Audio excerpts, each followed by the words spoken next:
Olá pessoal, esse é mais um episódio do Diversa Língua e hoje a gente vai falar sobre a edição de 2023 do Poliglotar. Estou aqui com o Juliano, que é o idealizador do Poliglotar, também que fez a primeira edição junto com o Diego, né? Meu parceiro de Diversa Língua, mas agora você que está responsável por tudo. Quem está perdido aqui no rolê, não conhece o Juliano, ele já apareceu outras vezes aqui no Diversa Língua, né, em outros episódios, mas se você não conhece, eu gostaria que você se apresentasse para o pessoal.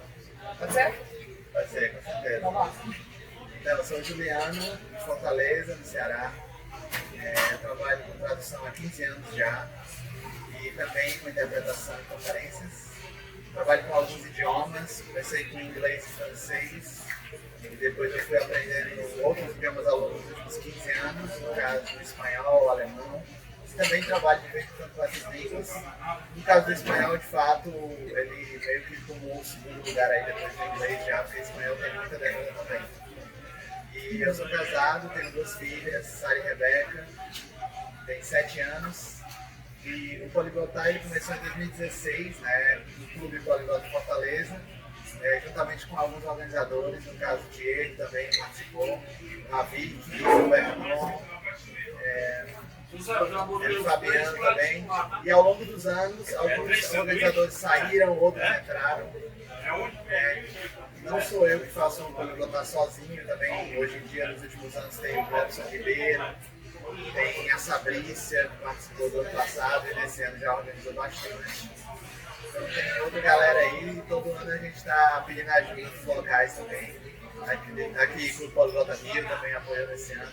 Verdade. Foi muito bom. É isso aí. Então, Juliano, eu gostaria de saber, assim, em relação às edições anteriores, quais foram os desafios dessa edição do Rio de Janeiro? E também, como foi a escolha de fazer essa edição justamente aqui? Certo. Os primeiros poliglotares a gente não tinha nenhuma experiência com a organização de eventos, né? Nós éramos apenas poliglotas que participavam das reuniões. E em 2016 a gente fez o primeiro, então foi em Fortaleza, porque a gente morava lá. O segundo ainda foi lá e o terceiro também. Aí depois a gente pensou, puxa, já chega, né, de Fortaleza, vamos fazer em outros lugares. A gente foi para São Paulo. Então, o desafio de fazer numa cidade diferente, como agora foi o caso também do Rio, é que a gente tem que procurar os hotéis e a gente não está na cidade. Então a gente tem que pedir para algumas pessoas aqui visitarem o hotel, filmarem o local, ver se é legal os auditórios. Eu também pedi para o Rafael Corrêa, por exemplo, que mora aqui, ele foi um mês antes do hotel, testou a internet, a gente passou meia hora fazendo um vídeo lá, conversando com ele, testando a velocidade. Então assim, escolheu o hotel, o pessoal daqui visitar, a Ana Flávia visitou, o Rafael testou a internet, então foram passos lentos assim para garantir que o local ia ser perfeito, né? Que ia ter todas as condições. E Copacabana, né, que é uma região muito legal, a gente queria fazer aqui nesse bairro. Além disso, teve os patrocinadores que a gente entrou em contato para fazer a mesa de som, sonorização, teve as cabines, então eu tive que mandar mensagem para muita gente, confirmar o dia, então todos os detalhes, né, porque são muitos cabos, são muitos fios, e muita gente envolvida, então você tem que ir com cada um, falar o que ele vai fazer e também a divulgação, né, para o pessoal vir de outros estados para o Rio, mas isso aí é mais ou menos parecido independentemente da cidade, né, porque se fosse Fortaleza, São Paulo ou Rio, a gente ia divulgar e o pessoal ia vir para aquela cidade, como foi o caso de todas as edições. Verdade. E como é que você avalia a edição do Rio em termos das propostas que vocês receberam, né, para compor esse evento? E vocês também tiveram que chamar alguém, assim, por uma vontade, olha, essa pessoa que seria ótima para o Poliglotar dessa edição do Rio de Janeiro, porque é interessante, enfim. Como é que é esse processo? A gente começa convidando algumas pessoas que a gente conhece, certo?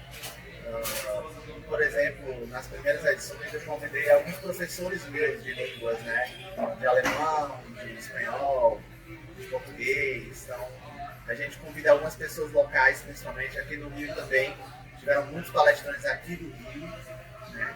a Natália Estrela, a Isabela Bonifácio, se não me engano, mora aqui também, e vários outros, né? O Cláudio Pereira. Então, vários palestrantes a gente convida locais. E aí tem alguns palestrantes que vêm de outros estados. Nas edições anteriores, em algumas ocasiões a gente até ajudou com ônibus, ou parte do voo, ou até hospedagem. Então a gente fez isso com alguns palestrantes, que a gente deu ajuda de custo, alguma coisa assim, né? Então a gente faz isso de vez em quando. A gente vê se a pessoa consegue vir, senão a gente paga alguma coisa, ou então a gente não paga e chama outra pessoa, dependendo do orçamento. E o Poliglotar sempre é muito apertado, né, o orçamento, porque é muito, assim, é barato um evento, digamos assim, para o pessoal pagar a inscrição, comparado a outros eventos. E tem que ter uma quantidade de pessoas, né, 80, 100, 120 pessoas, para a gente conseguir pagar o auditório, conseguir pagar o coffee break, conseguir pagar a internet, conseguir pagar vários custos, assim, técnicos de som, etc. E ainda conseguir ajudar palestrantes. De vez em quando a gente fez isso, às vezes ficou no prejuízo, mas aqui no Rio não ficou no prejuízo, ficou até mais do que deu uma folga, assim, ficou no 0 a 0 também.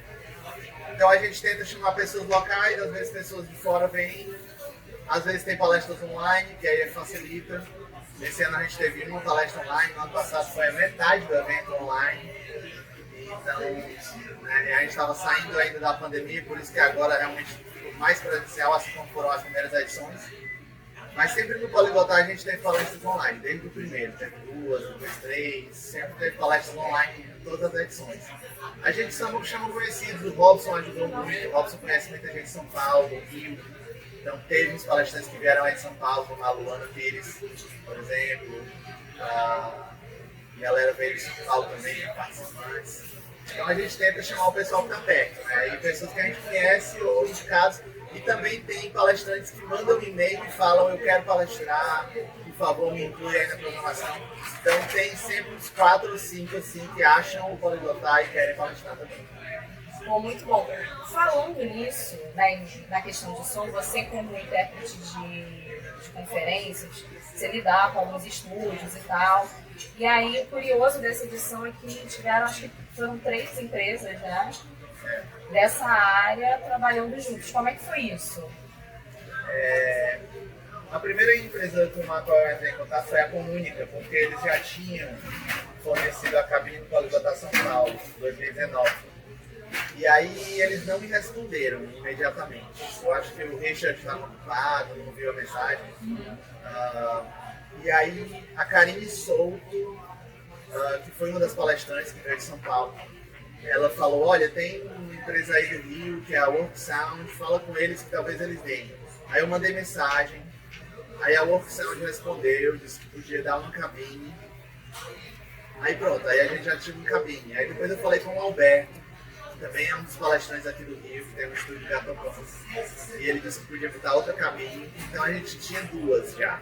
A gente ia botar uma cabine numa sala e outra na outra. Ia ser mais ou menos isso.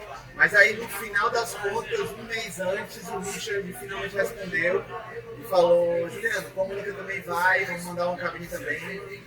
Aí a gente ficou com 3 cabines, então foi uma surpresa também, porque a gente só ia ter uma, depois a gente ia ter 2, depois a gente teve 3. Então foi ótimo, porque todo mundo praticou a interpretação. As 3 empresas se deram muito bem, né? O Alberto estava lá o tempo todo, o pessoal da Comunica tinha um técnico, a Work Sound também tinha uma pessoa. Então eles conversaram, eles emprestaram cabos, eles juntaram as cabines, fizeram um relé de uma cabine para outra. Então foi muito bom, foi um passo a passo assim, que foi surpreendente, no final deu tudo certo. Pois é, eu pude acompanhar um pouquinho também, porque eu brinquei um pouquinho nas cabines, tá, gente? Não sou intérprete ainda, talvez. Eu acho que essa edição tá me inspirando um pouquinho. De repente, vocês vão me ver intérprete aí. Mas eu sei que nas minhas redes sociais eu vou tirar umas fotos e tal. Vocês vão me ver de fato na cabine. Alguma hora. Bom, agora outra coisa que eu achei muito curiosa nesse evento também foi o fato de que alguns dos palestrantes palestrarem nas línguas que eles trabalham. Isso foi um fato muito curioso. Realmente eu nunca tinha visto isso, né? Até porque não tinha muitos estrangeiros lá, né? Era no Brasil, evento no Brasil, feito para brasileiros. Foi uma decisão dos próprios palestrantes? Ou é uma coisa que o Poliglotar também deixa em aberto? O que você pode dizer sobre isso? Das palestras em línguas estrangeiras, que a gente sempre teve desde a primeira edição, a gente pede para os palestrantes darem a palestra na língua estrangeira. Então, minha professora de espanhol, primeira edição, eu falei para ela, dê a palestra em espanhol. Outro palestrante, dê uma palestra em inglês, dê em francês, dê em italiano. Então a gente vai pedindo para o Poliglotar ter palestras, porque o pessoal não quer só ver palestras em português, que a gente vê muito, né? A gente quer ver uma palestra em inglês, perguntar em inglês, ver uma palestra em espanhol, perguntar em espanhol. Então eu pedi para a Natália Estrela falar em espanhol, eu pedi para o Cláudio falar em inglês, eu pedi para a Luana falar em inglês, eu pedi para o Alberto falar em francês, o Joey falar em francês. Então a gente pediu para eles falarem nessas línguas,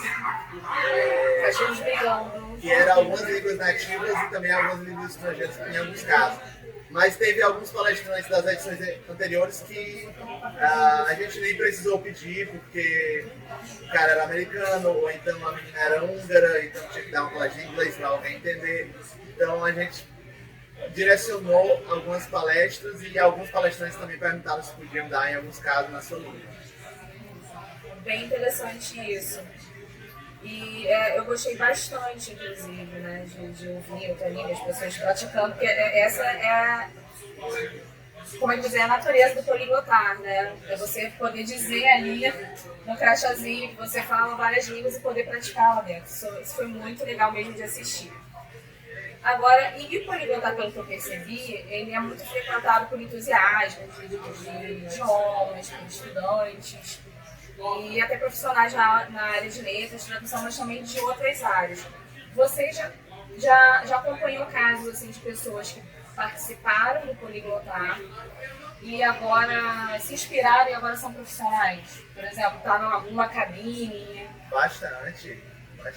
O próprio Robson, que é um dos organizadores, ele até comentou no encerramento que o Poliglotar 2019 São Paulo mudou a vida dele, porque ele conheceu a tradução, conheceu a interpretação, conheceu pessoas. Depois ele fez a oficina do Sá Bezerra de Recife. Depois ele fez um curso com a Karine, fez um curso com a Luana. Trabalhou comigo já como intérprete em várias ocasiões, então eu também incentivei ele. Então o Robson é um exemplo. E vários outros, né? Teve também o Idson, que é um tradutor muito poliglota, que começou a traduzir depois de São Paulo também. Outras pessoas, né, depois de outras edições, 2020, 2021, 2022, às vezes alguém entra na cabine pela primeira vez, e aí gosta, e aí depois vem intérprete, tá?